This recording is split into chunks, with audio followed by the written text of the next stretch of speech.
جی ہربنسپورہ کے علاقہ کلندرپورہ مین بازار میں لینڈ مافیا کا راج۔ تفصیلات کے مطابق کلندرپورہ مین بازار میں لینڈ مافیا نے سرکاری اراضی پر دکانیں اور گھر بنانا شروع کر دیے ہیں۔ انتظامیہ بالکل خاموش تماشائی بنی ہوئی ہے۔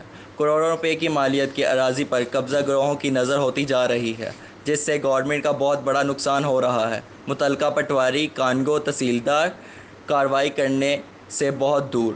یہ غیر قانونی تعمیرات کے جھوٹے مکان مالکان سے موقف لیا گیا تو انہوں نے کہا کہ ہم متعلقہ پٹواری بورڈ آف ریونیو کے لوگوں کے تعاون سے بنا رہے ہیں۔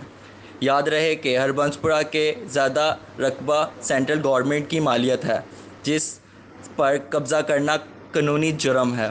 اس طرح کے جرم اعلیٰ افسران کے لیے سوالی نشان ہیں۔ ان قبضہ مافیوں کے خلاف قانونی کارروائی کر کے ریونیو ڈپارٹمنٹ کو بڑا نقصان پہنچایا جا سکتا ہے۔ کیمرہ مین مظہر عباس کے ساتھ عاشر بٹ، عظیم نیوز لاہور۔